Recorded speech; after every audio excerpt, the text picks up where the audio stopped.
bienvenue dans La Leçon, le podcast sur l'art d'échouer. Cette semaine, je suis ravie de recevoir le comédien et chanteur Maxence à l'occasion de la sortie de son nouvel EP Comme un enfant, disponible à partir du 15 novembre prochain, en tournée partout en France et surtout au Trianon le 12 avril 2025. Hello Maxence. Salut, salut. Ça va, j'ai pas dit de conneries? Non, je crois pas, écoute, Okay. Il me semble pas. Tout va bien. Ok, bon, ça commence bien. Parce qu'aujourd'hui, c'est ta psychanalyse. Bah ouais, j'ai cru comprendre, ça y est. Je t'ai servi un petit thé. Merci, c'est adorable. C'était vraiment le moins que je puisse... J'espère que c'est de la tisane parce que faut que je me détende là. Ah ouais. Ok, je vais te rajouter un peu de CBD alors, j'ai compris. Parti. Ouf. On va parler ensemble. Toi, t'as commencé ta carrière très jeune et t'as surtout eu tout de suite, ou presque, une très forte exposition qui finalement n'était pas tout à fait alignée avec ce que tu avais envie de défendre et qui tu étais. Et on va parler du décalage un peu entre un succès qui avait l'air apparent et toi, quelque chose qui était un peu dissonant. Ouais, ok. Oui, c'est un peu ça. Ça va, c'est bon? Ouais, okay. Ça me va, ouais, exactement. Est-ce que tu peux nous raconter tes débuts? Oui, alors écoute, mes débuts, c'est un peu dur de les situer, parce qu'il y a mes débuts dans la vie. C'est un beau jour. Assez précisément. Mais non, mes débuts, disons, dans le milieu, artistique. Ouais, vidéoludique, quoi, multimédia, comme on dirait dans les années 2000. Je dirais que c'est, en fait, au tout début, moi, après le lycée, avec un pote, on s'est dit, on monte une boîte de prod. On fait des petits sketchs, des trucs comme ça, et on fait, je sais pas, des films institutionnels par chez nous, tu vois. Ah ouais, c'est dans pas le coin de Nîmes. Okay. Ouais, c'est un pote qui s'appelle Sofiane, qui d'ailleurs est youtubeur et bref, que je salue. Et on a fait le lycée ensemble et on adorait faire des petites vidéos ensemble. On a tenté ce truc-là. Lui, il avait déjà un pied sur YouTube. On a fait des petits projets, ça a pas forcément, voilà. Franchement, on a fait des petits projets. Ces projets-là nous ont amené à connaître des gens un peu plus sur Paris, ce qui a fait que j'ai bougé sur Paris. Moi, à la même période, étant donné que la vidéo, ça a toujours été un truc que j'adorais faire, comme aller jouer au foot, tu vois. Ouais. Moi, j'en faisais déjà toute mon enfance avec mon frère. Enfin, tu sais, voilà, caméscope, on fait des conneries. J'adorais monter, moi, le montage, c'est vraiment mon truc. Bah, un jour, j'apprends qu'il y a un moyen de les voir et de l'envoyer à ses potes, c'est YouTube. Bah, je fais ça. Et du coup, moi, je continuais. Je faisais vraiment des conneries sur YouTube. Et un jour, bah, il y en a une, voire deux en particulier qui ont vraiment énormément bien pris parce que je faisais disons de la chanson humoristique.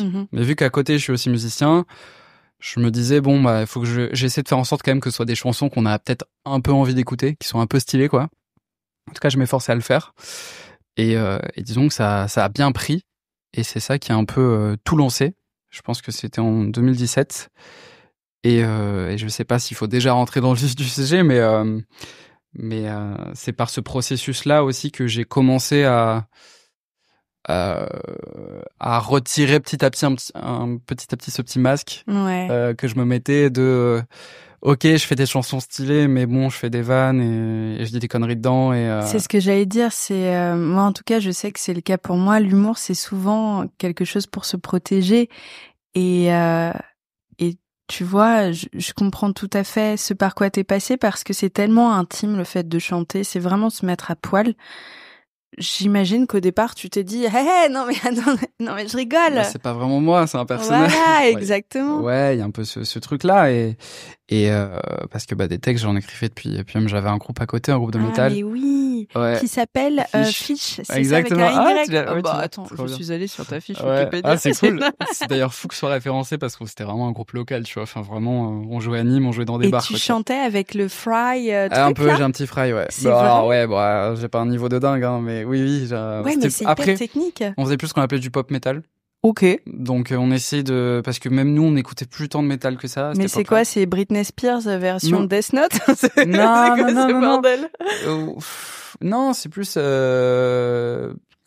y avait les bases métal, mais on essayait de rendre ça plus accessible, disons. Ok. En tout cas, on avait cette volonté. C'était un peu pas, je sais pas vraiment si c'est un style à proprement parler, mais nous on appelait ça comme ça parce qu'en gros on essayait de faire écouter ça aux gens de notre entourage, donc on se disait ok, on va ramener des teintes un peu actuelles et de ce qu'on peut entendre, quoi.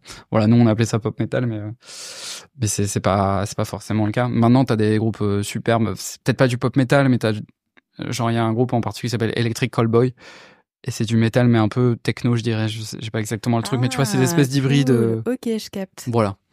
Et non, mais à côté, voilà, Donc j'avais des textes pour le coup. T'écrivais depuis des années. Ouais, puis alors bon, ça c'était pareil, c'était un peu sous couvert d'un personnage et tout. Enfin voilà, mais pour le coup, j'écrivais plutôt des poèmes et des trucs un peu dark parce que l'écriture a toujours été assez cathartique pour moi, même beaucoup, encore aujourd'hui. Et du coup, je me disais mais ça c'est trop la honte. Enfin, je n'osais même pas le faire lire à mes proches, quoi. Enfin vraiment, c'était juste pour moi comme un journal intime. Et je pense que petit à petit.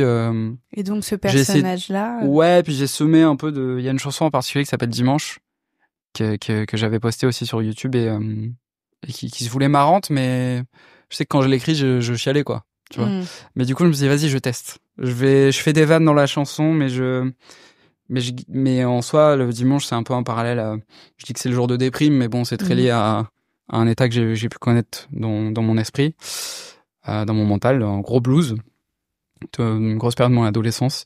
Et en gros, cette chanson veut dire ça, parle de ça. Et j'ai vu que ça marchait quand même et que certaines personnes arrivaient à y trouver une certaine musicalité et aimaient bien cette partie un peu plus... je sais pas si c'est de la sincérité, mais oui, si. Et du coup, je me suis dit, ok, vas-y, je pense que petit à petit, hein, on s'en rend compte des fois avec le recul après, mais petit à petit, ça m'a aidé à enlever un petit peu le masque et à...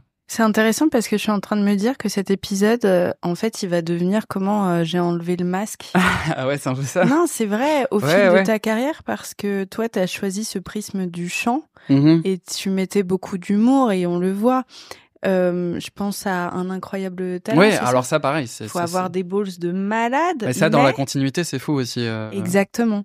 J'aimerais que tu me racontes cette période où tu te dis, ok, ça marche quand je fais rire, mais dans le fond, il y a aussi une partie de toi qui est là, putain, j'aimerais être un artiste pris au sérieux. Ouais, là, c'est toute la difficulté et le truc que je sais que qui est partagé chez beaucoup de mes confrères et consoeurs d'internet. Il y a ce truc, j'allais dire en France, mais je pense que c'est normal un peu de la case. Et que forcément, moi je captais et parce que moi vraiment ça me fait délirer, mais j'ai plein d'amis sur internet, sur YouTube, et moi j'adore quand ils me disent viens, on va déconner devant une caméra et on va poster ça, pour moi c'est comme quand t'es gamin et qu'on t'invite à un anniversaire et que t'es comme un fou et que tu fais que des conneries.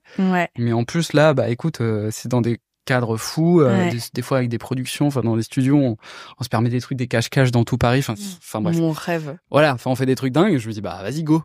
Mais forcément en jouant au jeu et en faisant ce truc-là, tu te dis ok, d'un coup pour le public, tu t'identifies plus comme un gars de YouTube et youtubeur, alors qu'en soi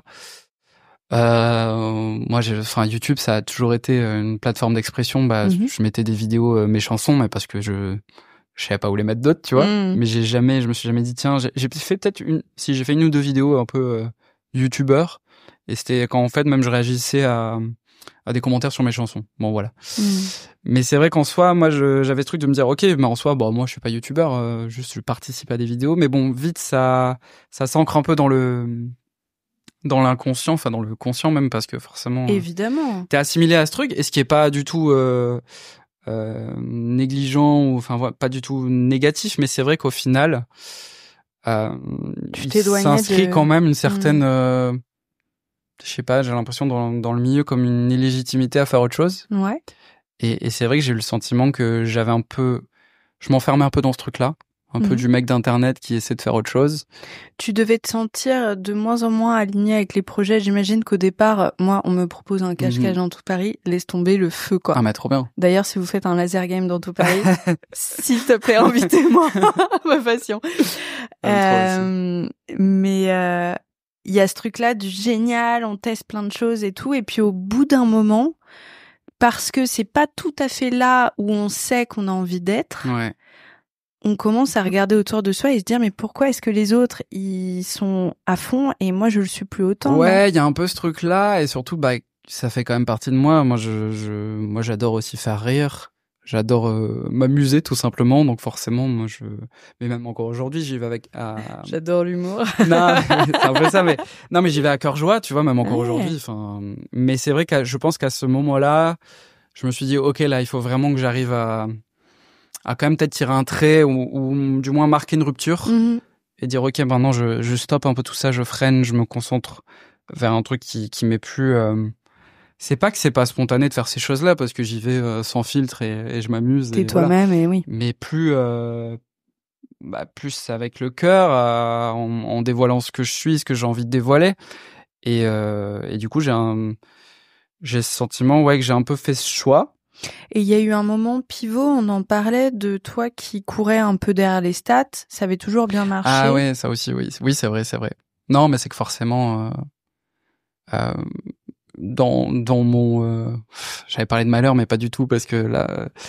je sais pas comment l'exprimer parce que c'est super, mais c'est vrai que j'ai fini par être assez exposé, assez connu pour ces divertissements-là, et c'est vrai que quand tu t'habitues à ça et que t'as un espèce, moi j'ai eu pas mal de buzz, moi.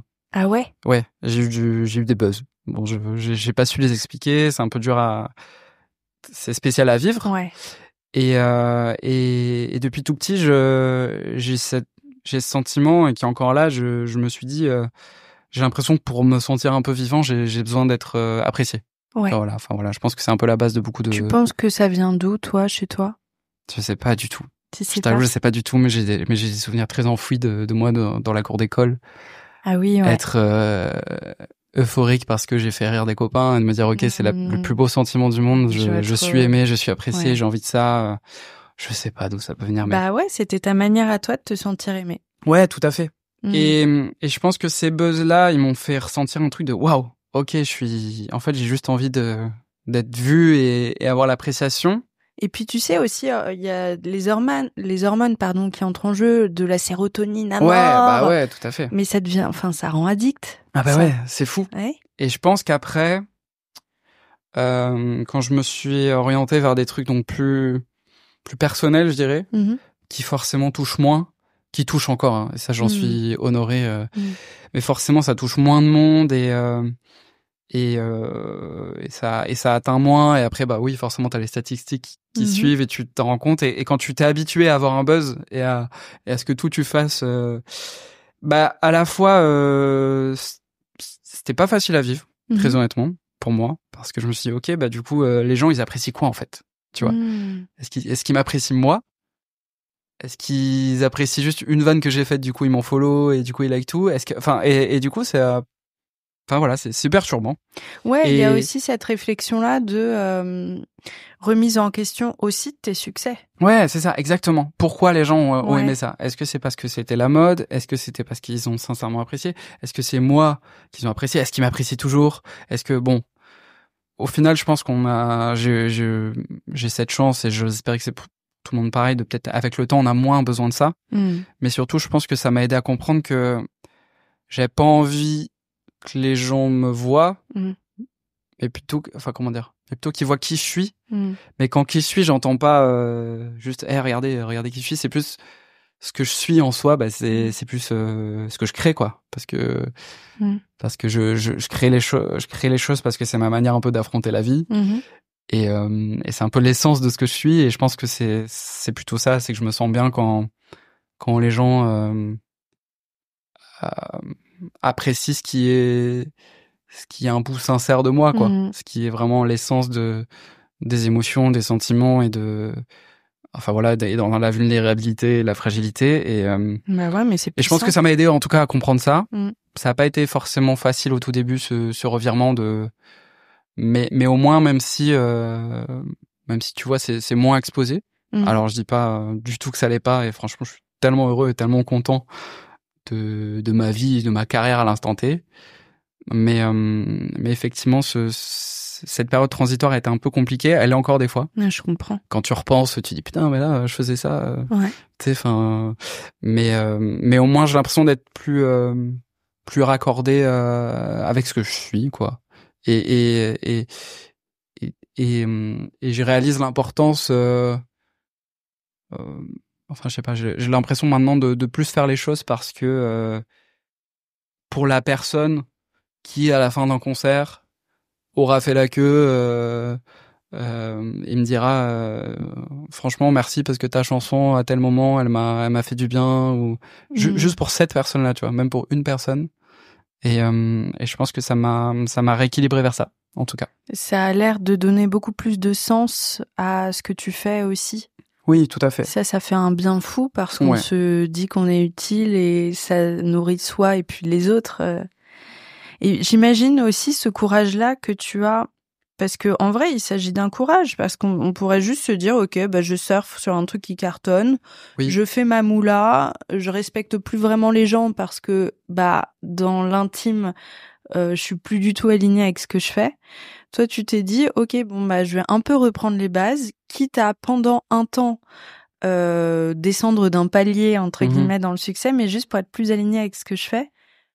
Ouais, c'est tu ça. Vois, je pense que à terme, j'aurais pu regretter entre guillemets. Alors, il y a toujours des mondes où tu peux tout faire, mais j'aurais eu peut-être le sentiment de moins bien faire. Oui.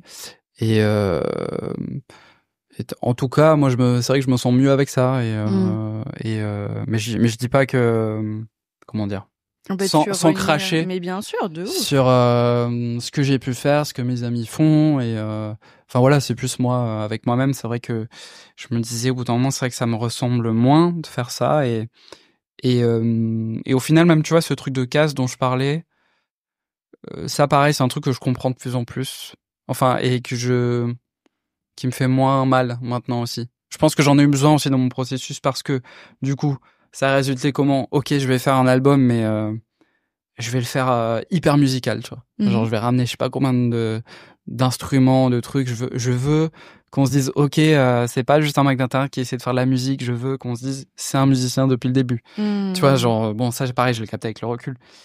Je l'ai fait. Ça t'a tiré vers le haut de te foutre cette petite pression. Ouais, voilà. Ouais. Je l'ai fait. Ouais. Maintenant que je l'ai fait, ok, ça m'a fait du bien. Est-ce que ça a eu des conséquences? Oui et non, je sais pas. C'est vrai que bon, dans mon entourage proche, des amis musiciens me disaient, ah, ce morceau j'ai bien aimé. Ah bah cool. Tu vois, c'est ça fait réussite, forcément ça fait du bien. Oui. À nouveau, cette personne qui me dit, ah, cette chanson m'a procuré telle émotion, machin. Ok, trop bien, c'est gagné. Et du coup, pareil, ça m'a grave aidé à me dire, ok, c'est bon. Maintenant, c'est fait, même pour moi, tu vois, syndrome de l'imposteur. C'est bon. Je suis musicien, c'est bon. Et si pour tel média, écoute, c'est encore Maxence, le youtubeur, machin. C'est un peu chiant, mais en même temps, écoute, j'ai souvent ce truc de me dire, moi, je sais pas, mais moi, telle personne, je le connais pour tel truc. Si ça se trouve, depuis 15 ans, il a arrêté de faire ça. À côté, en fait, il est peintre. De ouf. Il veut se faire connaître en tant que peintre. Mais moi, je l'apprécie, enfin, je le connais pour ça et ça m'empêche pas de pas l'apprécier. Je me dis, vas-y, quelqu'un qui vient me voir dans la rue, qui dit, incroyable talent, machin, oui, bon, c'était il y a 6 ans, bon, j'aimerais bien que t'écoutes mes chansons, mais écoute, c'est pas grave. Je t'ai laissé un bon souvenir, tu passes un... le pauvre Daniel Radcliffe, demain, je le vois dans la rue. Ouais, non, mais voilà, c'est pour ça que j'ai... t'es Harry Potter. C'est ça. Oui. J'ai un peu fait le deuil, tu vois, de ce truc de case avec moi-même, disons. Déjà parce qu'on te reconnaît pour quelque chose ultra apprécié au niveau populaire. Enfin, c'est en fait, dans le fond, c'est super positif. Exactement. Je pense qu'effectivement, ça doit être un peu pesant pour, je sais pas, des Laurent Baffy, etc., qui ont une longue carrière. Et on va citer qu'un truc. Mais il y a quand même quelque chose qui est très positif et tu le dis à travers ça. Et tu vois, c'est intéressant ce que tu dis sur les petits moments où t'es là, ok, bon, c'est bon, ça a été kiffé par mes amis musiciens, donc maintenant je peux me dire ça. Tu vas aussi adorer la version de toi du futur qui aura dépassé ça. C'est sûr, ouais. Et qui se dira, oh, je m'en fous. Je prends un exemple concret. Moi, j'étais très complexée par ma culture. J'avais un père qui était extrêmement cultivé, qui me disait qui passait son temps à me dire que j'avais pas de culture. Et donc, du coup, j'ai recherché pendant longtemps à vachement lire, machin. Oui, Bukowski, c'est mon auteur préféré et tout, tu vois.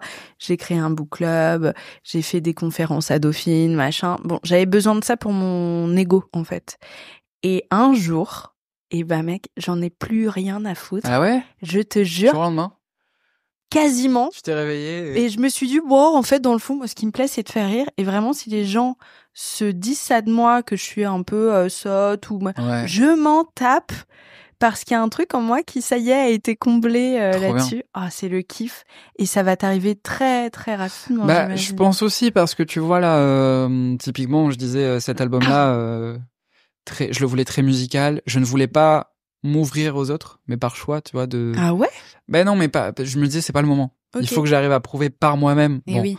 Entre grosses guillemets, parce que je suis aidé à la création, à la production, parce que je suis pas assez doué de mes mains, disons, et que j'ai des amis musiciens producteurs qui ont fait des merveilles avec moi. Et c'est un bonheur aussi de travailler avec des gens. Mais tu vois, pas de collaboration, pas de duo, pas de machin, parce que je me disais, c'est pas le moment, je suis pas encore crédible, je suis pas... Mais attends, Lisa Perrien... Non, mais ça c'est... Pardon, mais justement, je te parle de mon album d'il y a 3 ans. Ah, autant pour moi, ok. Et je pense que maintenant, effectivement...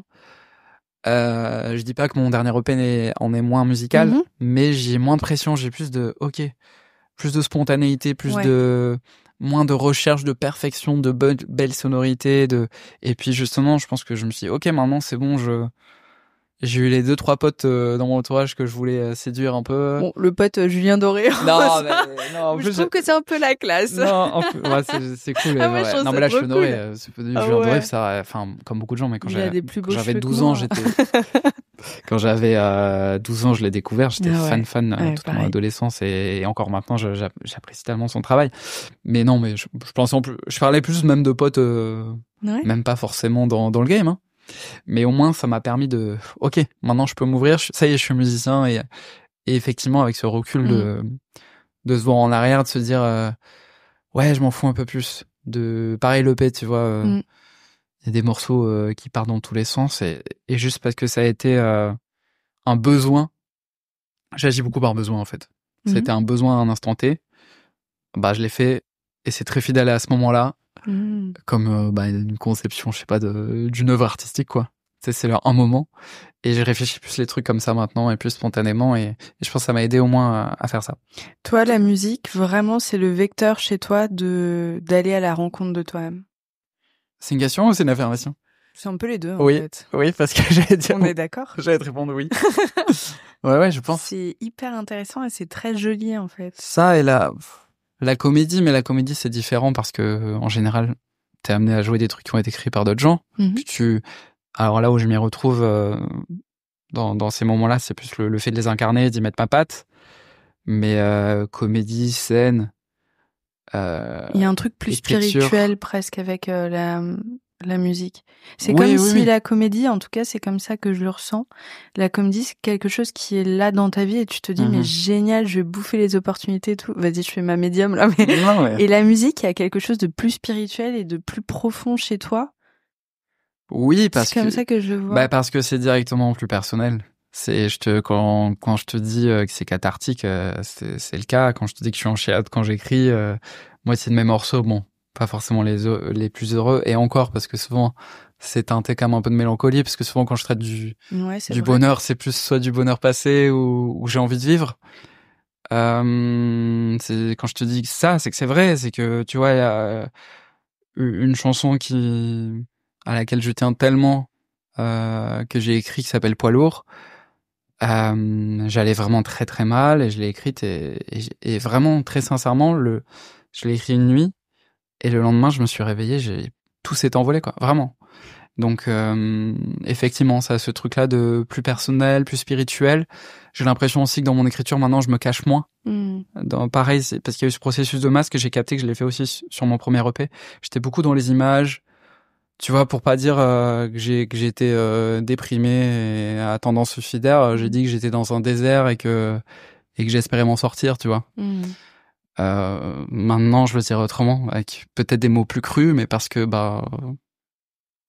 ça me fera peut-être plus de bien, et que la finalité est tellement belle de voir que ce qui m'apaise tellement, ça peut faire éprouver un centième de ça à quelqu'un qui écoute. Enfin, des retours que j'ai eus, à chaque fois, je suis stupéfait, et je te dis, dans tous mes moments de doute, je repense à une personne qui vient me dire ça, et c'est fou, c'est incroyable. C'est trop beau. Ouais, la musique est vraiment quelque chose d'un peu magique. Est-ce qu'on a encore 2 minutes où on est... Parce qu'on a eu un petit pépin en début on a matière à ce qu'on inverse les rôles pour le prochain épisode. C'est ça. Maxence qui faisait une vanne, qui faisait bah viens en fait laisse tomber, on fait ton épisode à toi. J'ai eu un petit problème de plomberie, alors pas intestinal et personnel. Non, voilà, je non. Il y a pas eu de Mais rien de graphique. T'es arrivé, il y avait mon plombier qui était la tête le pauvre sous l'évier. Ouais. J'étais en discussion 1 minute 30 avant que vous arriviez avec ma voisine du tout parce que de l'eau est tombée dans son salon alors qu'ils refont, ils en sont à la fin de leurs travaux. Ça a été le drama. Hein. Oh là là là là. Donc voilà, on a pris un petit peu de retard. Ton plombier qui a vraiment dit j'en ai pour 1 heure et il va y avoir beaucoup de bruit. Oh putain. Surtout quand il m'a dit il devait venir entre 13h30 et 14h, j'étais là bon, c'est okay, chaud. Ça va, ouais. Mais 1 heure. Non. Ça n'arrive jamais comme ça. Non. Quand pourtant, il te dit 8h30, c'est 13h. C'est ça. Et toi, t'es là avec tes tartines à 7h. 7h du matin. Ouais, tu l'attends avec ton café qui. On n'a pas des vies faciles. Hein, non, écoute. franchement. Hein. Franchement. Je crois que c'est la conclusion. Ah bah c'est une on belle conclusion. On a une vie vraiment compliquée. Ouin. C'est le titre de cet épisode. C'est ça. C'est quoi Plaignez-nous, ça s'appelle l'épisode. C'est un prochain projet qu'on va faire avec la maire de Paris. Je sais pas pourquoi j'ai envie de l'inclure dessus. Quelle est la conclusion de tout ça? Est-ce que c'est peut-être de trouver un vecteur d'expression selon ses affinités pour c'est un peu plombant pour aller à la rencontre de soi-même. Non, c'est plombant, c'est bateau, mais c'est toujours bien de le rappeler. Et surtout, moi, ce que j'aime bien rappeler à chaque fois, c'est mon sentiment. J'ai vraiment du mal avec les gens qui dissocient les artistes et les autres. Tu vois, un truc de, tu sais, nous les artistes et vous la plèbe. C'est clair. Tu sais, il y a un peu un truc comme ça. J'ai l'impression que l'art, en fait, je suis juste un artisan, tu vois. Moi, je fais juste des cabanes. Et les gens, des fois, ils aiment bien s'y réfugier. C'est génial, ça. Non, mais tu vois, moi, je suis juste un mec qui fait des cabanes. Et en fait, chacun fait son truc. On est tous artistes, entre guillemets. Bien sûr. Chacun sa passion, chacun son truc. Et c'est bien, ouais, effectivement, dans les moments où tu doutes. Et encore aujourd'hui, tu vois, je suis là souvent à vérifier mes stats et tout machin, mais à chaque fois de se rappeler de l'essence de pourquoi je fais ça, quoi.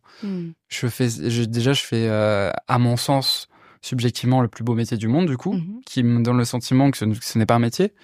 Même dans la comédie, là, je me retrouve là en ce moment, je peux pas en parler, mais à être sur un tournage où j'ai l'impression que même dans mes rêves, c'était pas possible. Tu vois. C'est passionnant, c'est ce que je suis. J'ai l'impression d'être aligné, j'ai l'impression de faire du bien aux gens, ou du moins à quelques personnes, à nouveau. Même si c'est que 10 personnes, je suis le plus heureux du monde. Et je pense que c'est important que chacun retienne et ressente qu'il est artiste, en fait, et qu'en fait, tant qu'il... Enfin, comment dire, après, ça dépend le chemin de chacun, mais... Non, mais c'est déculpabilisant de mais on peut faire du bien et faire du bien en même temps aux gens tant qu'on est passionné par quelque chose et que c'est ça qu'il faut faire, quoi. C'est clair, c'est la clé de tout. Et encore une fois, c'est déculpabilisant de se dire, ok, en fait, on a tous un peu la trouille de est-ce que ça va marcher, machin. On est tous un peu dans le même bateau là-dessus. Donc, l'essentiel, tu le dis, c'est de s'écouter. Bien sûr. Et on peut pas se merder si on s'écoute. Bien sûr, c'est l'idée, ouais. Après, si évidemment ton souhait c'est de vendre le plus et de faire le plus de fric possible, bah c'est un peu plus compliqué. Faut que tu te poses la même question et que tu Bonne fasses chance. Ouais, voilà. Parce qu'en plus, de toute manière, quand tu réfléchis comme ça, c'est dur de... Enfin, je sais pas, moi, j'ai ce truc... Les seules fois où je me suis dit, ok, je vais essayer de faire une chanson un peu tube, un peu passe-partout. Foirade complète. Je suis parti sur un truc progressif de 100 minutes. Je me suis dit, vas-y, c'est pas pour moi. Non, mais même sur la leçon. Je suis nulle en titre. Tu sais, les gens qui font et la dernière va vous surprendre. Oui. Je suis une bille en titre. Donc, quoi qu'il arrive, moi, je ne sais pas faire ça. Donc, on fait ce qu'on sait faire et tant qu'on le fait avec le cœur. Ouais. Merci beaucoup, Maxence. Ah bah, merci à toi. On te souhaite le meilleur et on a hâte de découvrir ce projet dont tu ne peux pas parler. C'est toujours hyper frustrant, mais bon, on vous comprend. Hein. Ah oui, ça oui. Tu sais. Je croyais que tu parlais de l'EP. Ah non, bah l'EP, je l'ai écouté avant que... D'ailleurs, mon plombier et moi l'avons écouté. Ah, c'est gentil. Bah, je suis curieux d'avoir son avis aussi. Tu me feras un petit retour.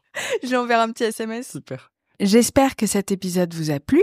Pour suivre les coulisses du podcast, n'hésitez pas à me follower sur Instagram @Paulette_Grisoni, sur Twitter, podcast LL en majuscule, ou sur Facebook, La Leçon Podcast. On se dit à très vite pour un nouvel épisode.